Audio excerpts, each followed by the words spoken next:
and introduce you to our next speaker, Raymond Liu. Raymond is a second-year student in the Master of Science in Higher Education program at Cal State Fullerton, where he is also serving as the internship coordinator for the Department of Educational Partnerships.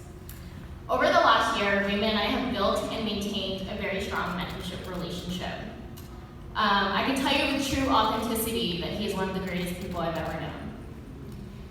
He is truly committed to diversity and inclusion work, and that is very true in both his professional work, his academic work, and in his personal life.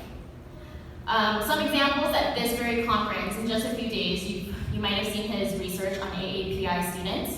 And then he's also, he was leading one of the award-winning programs at the Maywood Education Fair. And that is just things of this weekend's conference. So you should see him in his everyday life. Personally, Raymond is one of the most supportive and kind people that I've ever known, and that includes saying yes to me asking him to go get boba for the 3rd time in a week. He never judges me. So Raymond will be presenting today via spoken word. So please snap, give your whoos and your yes every time you hear something really powerful. And I will be doing all of the above. I will be the proud mom sitting in the middle. And so please help me in welcoming my mentee, my friend, and your next speaker, Raymond Liu.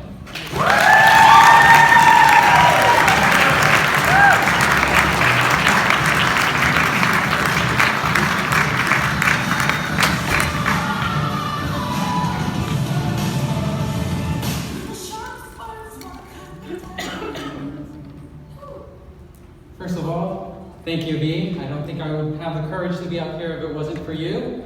And second of all, my hot Californian blood is not quite acquainted to this Arctic tundra yet, so please forgive me if I mention a little course.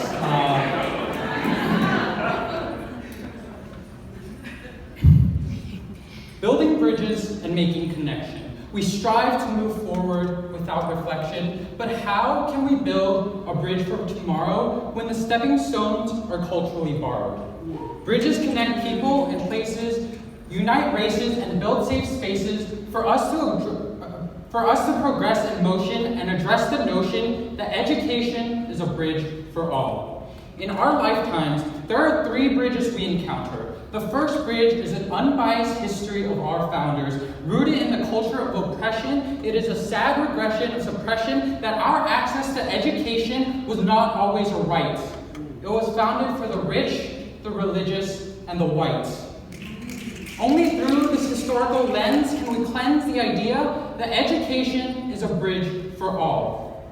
My father immigrated to the States with no family, no education, and no fate. He had $10 in his pocket and a dream of success, but he had to lock it. Put aside his passion to work and to survive, living on rations and a drive. A drive to create a better life for his children and his wife. He wanted nothing but the best for us. But inside that locked chest was trust.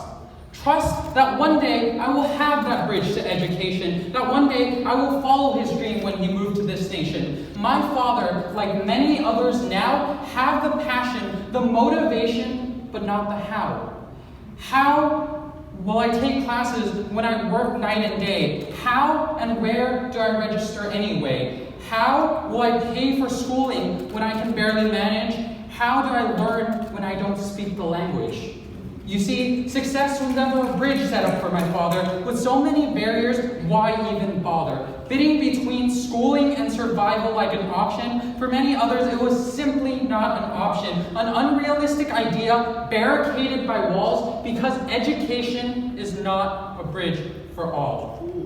The second bridge is a path many of us know. It is a path that is expected. Mine from Guangzhou. My parents built that bridge and expected me to traverse. I was coerced. Doctor, lawyer, engineer, but my own passions were still unclear.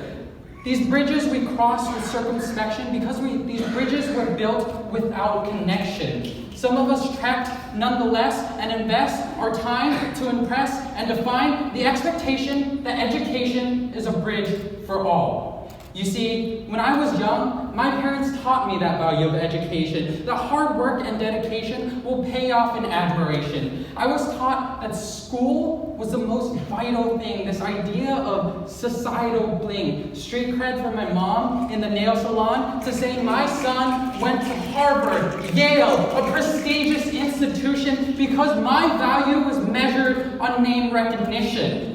Careless for student development because the only element that mattered was gold. Listen to your elders, get good grades, do what you're told, make money, and put on a sweater because it's cold. On one hand, it is caring. Another, it is expectation of obligation and elevation of status, these cultural pressures that are thrown at us, that monetary worth behind doctor, lawyer, engineer, a predestined bridge to an unfulfilled career. These are some of the stories that I've heard from my friends and peers. A pharmacist who aspired to dance but spent her time counting pills in a trance. Her parents' wishes were fulfilled, but her own freelance pushed to the side like expired prescription because dance did not make money nor fit the description. An artist who dropped out of college, wanting more than cropped out knowledge, cut off from familial support, living out of his car as a last resort. He continues to create, color, and imagine, drawing in crowds to his art and his attraction. But it's a distraction from the compassion he never felt, yet he dealt with the emotions without tears or fists. Another stroke of red like the cut on his wrist. He turned his pain and isolation to fame and installation, still chasing his passions and his dreams despite what society dictates and deems. A Latinx student studying poli-sci, mom and dad constantly asking why, a major beyond their comprehension, not to mention the tension within the administration and power. The student wants to fight the system, not cower, help his parents understand the career field and the appeal that it yields to make political impact for families like his to counteract and challenge the narrative of his people to make sure these opportunities are fair and equal. These stories and counter stories are an echo of expectation and the let go of predestination. For we are leaders and do not follow weary. We liberate ourselves like Paulo Freire to unlearn expectation and protocol because education is not a bridge for all. The last bridge is a path we pave based on the passions and merit we crave. This bridge is still ongoing, never knowing if we reach our destination beyond education and expectation, a bridge of our own aspiration. This is the reason why many of us here bridge student affairs, because of our values, our ethics, and our cares. This is why I work with students to be equitable, to be just, and to be prudent. This is my bridge, my journey, and my navigation. I am a Chinese, Vietnamese, American, first generation with privilege and access to education. I learned to love learning, yearning for the master keys, earning degrees, and opening doors to possibilities. But I learned that access and equity is not as abundant to others as it was for me.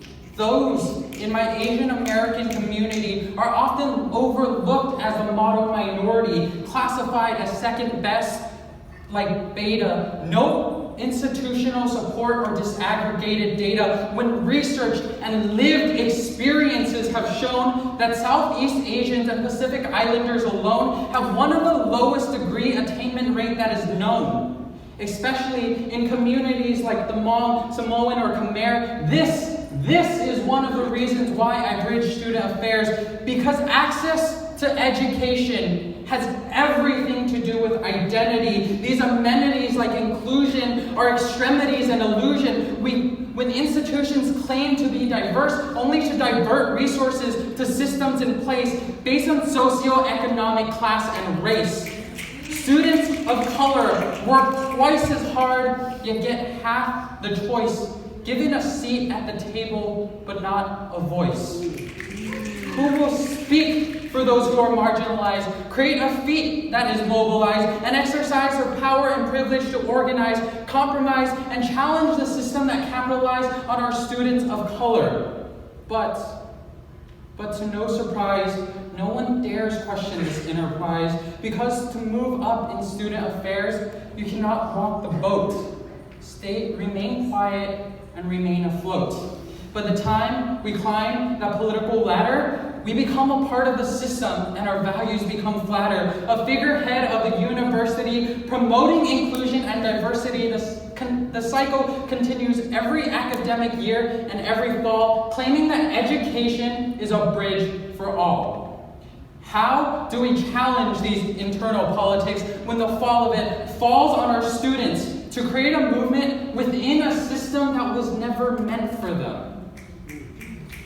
Unfortunately, I do not have a solution. Beside the retribution to our students who have been hurt by the institution of inequity and inaccessibility, because that responsibility falls upon us to discuss how we rebuild trust and commit to equity and access.